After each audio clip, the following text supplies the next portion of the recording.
Ya, Assalamualaikum warahmatullahi wabarakatuh. Halo semuanya, kembali lagi bersama saya Pak Wahid di channel Tuan Watson. Semoga kalian yang menonton video ini selalu diberi nikmat sehat, iman, dan rezeki yang lancar. Pada kesempatan kali ini, kita akan membahas salah satu materi dari matematika wajib kelas 10, yaitu nilai mutlak. Nah, pada video kali ini, kita akan lebih mengenal tentang apa sih itu nilai mutlak. Ya, jadi silahkan siapkan terlebih dahulu alat tulis kalian, cari spot yang nyaman agar materi yang Bapak berikan bisa dicerna dengan baik. Langsung saja, tanpa berlama-lama lagi, kita masuk ke pembahasan. Ya, sekarang kita masuk ke pembahasan nilai mutlak. Di sini Bapak akan menjelaskan beberapa poin dasar untuk nilai mutlak. Jadi kalian harus benar-benar paham. Poin yang pertama adalah nilai mutlak itu nilainya selalu positif. Kemudian, untuk menotasikannya, kita menggunakan tanda dua garis tegak. Nah, tanda seperti ini. Misalkan kalian ingin menuliskan nilai mutlak dari bilangan 6. Berarti kalian buat dua garis tegak, kemudian tulis 6 di sini. Nah, ini dibacanya nilai mutlak dari bilangan 6. Gitu. Lalu, misalkan kalian ingin menuliskan nilai mutlak dari X. Gimana? Berarti kalian buat dulu dua garis tegak, kemudian tulis X di tengahnya. Berarti ini cara bacanya gimana? Iya, nilai mutlak dari bilangan X. Nah, itu. Nah, lalu mengapa nilai mutlak itu nilainya selalu positif? Nah, karena nilai mutlak suatu bilangan merupakan jarak bilangan ke titik 0. Itu. Misalkan ya, ada nilai mutlak dari 4. Berarti ini itu akan sama saja dengan jarak bilangan 4 ke titik 0. Berapa nih jaraknya? Nah, kita buat nih garis bilangan. Lalu kita sebutkan 0, 1, 2, 3, dan 4. Tadi dibilangnya itu adalah jarak bilangan 4 ke titik 0. 4-nya di sini, 0-nya di sini. Berarti kita hitung nih jaraknya. 1, 2, 3, 4. Nah, berarti nilai mutlak dari bilangan 4 adalah 4. Gitu. Contoh lagi, misalkan nilai mutlak dari negatif 2. Berarti akan sama dengan berapa? Nah, berarti nilai mutlak dari negatif 2 itu maksudnya jarak bilangan negatif 2 ke titik 0. Nah, berapa jaraknya? Kita buat lagi garis bilangannya. Kemudian kita substitusikan 0, min 1, min 2. Nah, jaraknya berapa nih dari min 2 ke 0? Kita hitung. 1, 2. Jadi, nilai mutlak dari bilangan negatif 2 adalah 2. Maka dari itu, di sini nilai mutlak itu nilainya selalu positif. Ya, karena nggak mungkin jarak bernilai negatif. Nah, itu. Kemudian, kita juga harus bisa mendefinisikan nilai mutlak. Contoh, nilai mutlak dari bilangan Y. Nah, berarti nilai mutlak dari bilangan Y itu punya dua nilai atau dua kemungkinan. Kemungkinan pertama adalah Y bernilai positif ketika Y lebih dari sama dengan 0. Kemudian, bernilai negatif Y ketika Y kurang dari 0. Ya. Ingat, karena di sini kan di dalam dua garis tegak ini kan variabelnya cuma Y. Berarti di sini Y, di sini Y. Ini juga Y, ini juga Y. Gitu. Kalau di dalam dua garis tegaknya itu ada 2X tambah 1, berarti di sini 2X tambah 1, 2X tambah 1, ini berarti 2X tambah 1 lebih dari sama dengan 0. Berarti ini 2X tambah 1 kurang dari 0. Gitu ya.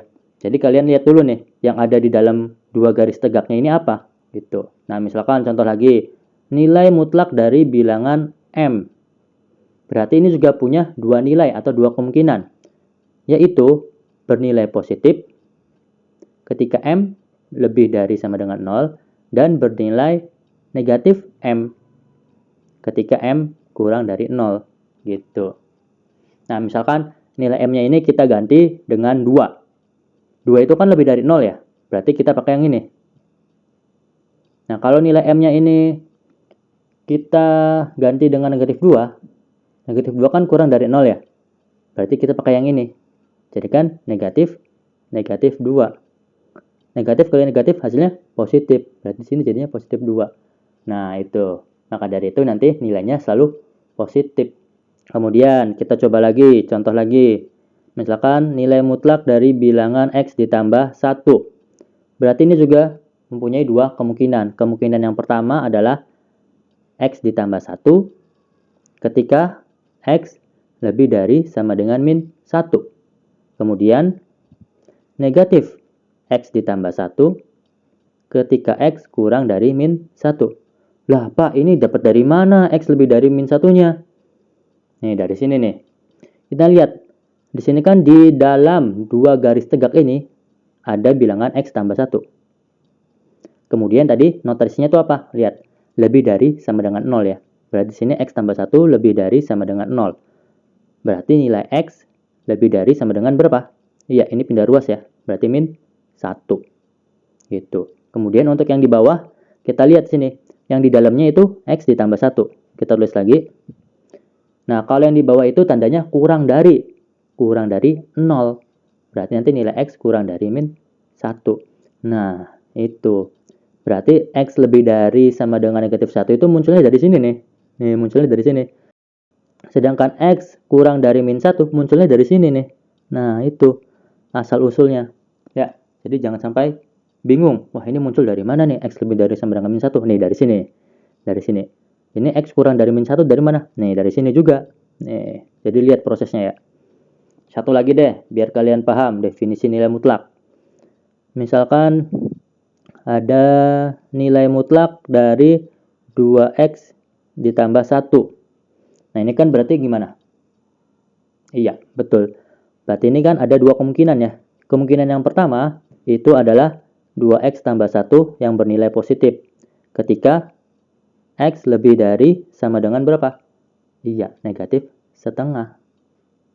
Kemudian negatif 2X tambah 1 ketika X kurang dari min setengah. Ya. Nah, ini dapat dari mana nih Pak? X lebih dari min setengahnya. Nah, tadi kan Bapak udah kasih tahu ya. Lihat nih, yang ada di dalam dua garis tegak ini. Ini kan yang ada di dalamnya itu 2X tambah 1 ya. Berarti kita tulis nih, 2X ditambah 1. Kalau yang di atas itu tandanya lebih dari sama dengan 0. Berarti tulis lagi, lebih dari sama dengan 0. Berarti nanti didapatkan 2X lebih dari sama dengan min 1. Berarti nilai X berapa? Iya, kedua ruas kita bagi 2. Berarti lebih dari sama dengan min setengah. Nah, dari sini nih. X lebih dari min setengah itu munculnya dari mana? Dari sini. Dari sini. Gitu. Kemudian yang di bawah X kurang dari min setengah dari mana Pak? Sama. Kita lihat dulu nih yang di dalamnya apa? Dalam dua garis tegak. 2X ditambah 1 ya. Berarti kita tulis lagi nih. 2X ditambah 1. Kalau yang di bawah itu harus kurang dari 0. Itu. Kalau yang di atas lebih dari sama dengan 0. Kalau yang di bawah itu kurang dari 0. Nah, gitu. Jangan sampai lupa nih. Nah, berarti nanti didapatkan 2X kurang dari min 1. X kurang dari min setengah. Nah, berarti ini X kurang dari min setengah. Itu munculnya dari sini nih. Nah, gitu ya. Jadi jangan sampai kalian bingung menentukan intervalnya. Ya, seperti itu. Ya, sekarang kita masuk ke latihan soal nilai mutlak. Kita lihat untuk nomor 1. Tentukan hasil operasi hitung nilai mutlak berikut. Nah, di sini ada 5 poin yang harus kalian coba. Yuk, kita kerjakan bersama-sama. Ya, untuk nomor 1A, tentukan nilai dari nilai mutlak dari bilangan 6 dikurangi 18 dikurangi nilai mutlak dari bilangan 4 dikurangi 5. Ingat, kalau nilai mutlak itu selalu positif. Nah, kita lihat di sini, 6 dikurangi 18, itu akan sama dengan negatif 12. Karena di sini ada tanda nilai mutlak, berarti jadinya positif 12. Kemudian 4 dikurangi 5, itu hasilnya min 1. Karena ini ada tanda nilai mutlak, berarti hasilnya positif 1. Nah, sehingga didapatkan 12 dikurangi 1, hasilnya 11. Nah, ini adalah jawabannya. Sekarang kita lihat untuk nomor B. Nah, di sini untuk nomor B itu ada nilai mutlak dalam nilai mutlak. Nah, berarti kita kerjakan dulu nih yang di dalamnya.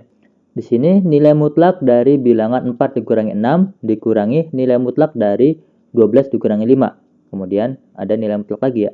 Nah, berarti kita kerjakan dulu. 4 dikurangi 6 akan sama dengan negatif 2. Karena di sini ada tanda nilai mutlak, berarti hasilnya positif 2. Kemudian dikurangi 12 dikurangi 5. Itu akan sama dengan ya 7. Kemudian di sini ada tanda nilai mutlak. Nilai mutlak 7 itu akan sama dengan tetap ya 7 juga. Nah, dari sini kita kerjakan lagi. Berarti ini berapa nih? Nilai mutlak dari bilangan 2 dikurangi 7. 2 dikurangi 7 kan hasilnya min 5. Karena ini ada tanda nilai mutlak, jadi hasilnya positif 5. Ya, seperti itu. Sekarang yang C. Nilai mutlak dari bilangan 2 pangkat 3 dikurangi 3 pangkat 2. Nah, berarti kita uraikan dulu nih. 2 pangkat 3 itu 8, dikurangi 3 pangkat 2 itu 9. Berarti nilai mutlak dari bilangan 8 dikurangi 9. Berapa nih? 8 dikurangi 9 kan min 1. Karena di sini dinotasikan dengan nilai mutlak, berarti hasilnya positif 1. Gitu. Sekarang yang D. Nilai mutlak dari bilangan negatif 24 per 36. Berarti akan sama dengan positif 24 per 36. Dikali dengan nilai mutlak dari bilangan negatif 6. Berarti kan 6 ya. Nah, dari sini kita bisa kerjakan nih. 36 sama 6. Kita bisa coret, berarti hasilnya ini 6, ini 1. Kemudian 24 dibagi 6. Berarti hasilnya 4 ya. 4 dikali 1, berarti jawabannya 4. Nah, sekarang kita lihat poin E. Diketahui fungsi fx sama dengan nilai mutlak dari 2x tambah 1, dan fungsi gx itu akan sama dengan nilai mutlak dari bilangan 5 dikurangi x. Tentukan nilai dari F3 dikurangi G3. Berarti kita cari tahu dulu nih nilai F3. Berarti akan sama dengan berapa? Akan sama dengan nilai mutlak dari 2 dikali 3 ditambah 1. 2 kali 3 itu 6, 6 tambah 1, 7. Nilai mutlak dari bilangan 7, ya tetap ya 7. Kemudian G3. Berarti gimana G3 tuh?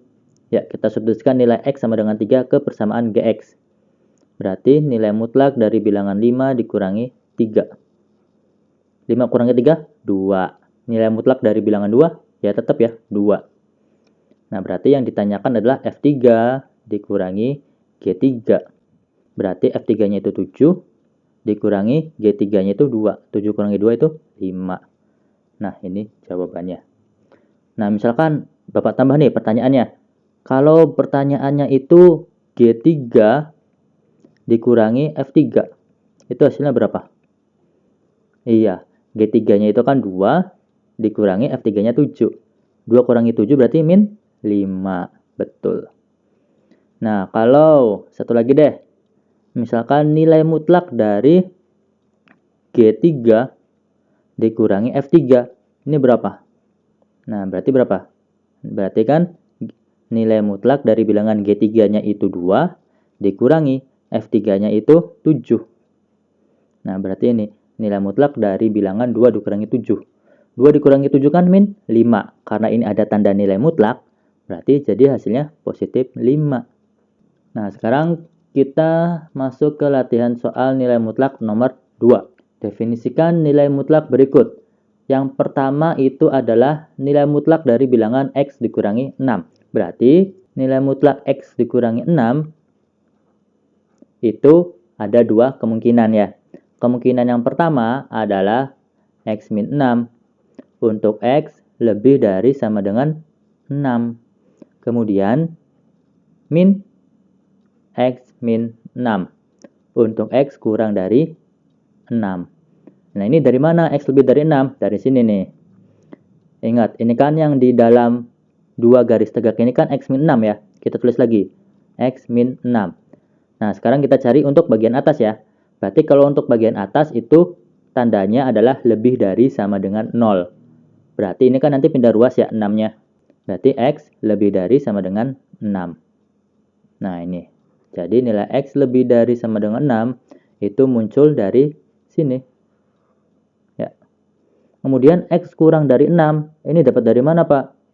Sama. Ya, kita lihat di sini. Yang ada di dalam dua garis tegak itu adalah X min 6. Berarti X min 6. Kalau untuk mencari nilai yang di bagian bawah, berarti tandanya itu kurang dari 0. Ya, berarti nanti nilai X kurang dari 6. Nah, jadi ini awal mulanya. Seperti itu. Nah, sekarang yang B. Definisikan nilai mutlak dari bilangan 5X dikurangi 3. Caranya sama, ya, seperti yang A tadi. Ini kan yang A ya. Nah, berarti yang B juga sama. Nilai mutlak dari bilangan 5X dikurangi 3 itu ada dua kemungkinan. Ya, yang pertama itu 5X kurangi 3 untuk X lebih dari sama dengan 3/5. Kemudian yang kedua adalah min 5X kurangi 3 untuk X kurang dari 3/5. Ini dapat dari mana, Pak? X lebih dari sama dengan 3/5-nya. Yuk, kita coba lagi dari mana. Nah, lihat di sini. Yang ada di dalam dua garis tegak ini adalah 5X kurangi 3 ya. Berarti 5X kurangi 3. Untuk mencari bagian atas itu tandanya apa? Lebih dari sama dengan 0. Ya, kalau nanti yang di bawah itu kurang dari 0. Berarti kita coba dulu ya yang atas. Berarti kan 5X lebih dari sama dengan 3.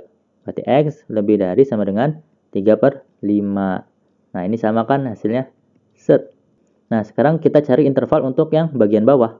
Caranya gimana? Sama seperti tadi. Kita lihat di sini. Di dalam dua garis tegak ini ada 5X kurangi 3. Untuk mencari interval yang di bagian bawah itu pakai tanda kurang dari 0. Berarti nanti 5X kurang dari 3, berarti X kurang dari 3/5. Nah, kan sama kan yang ini?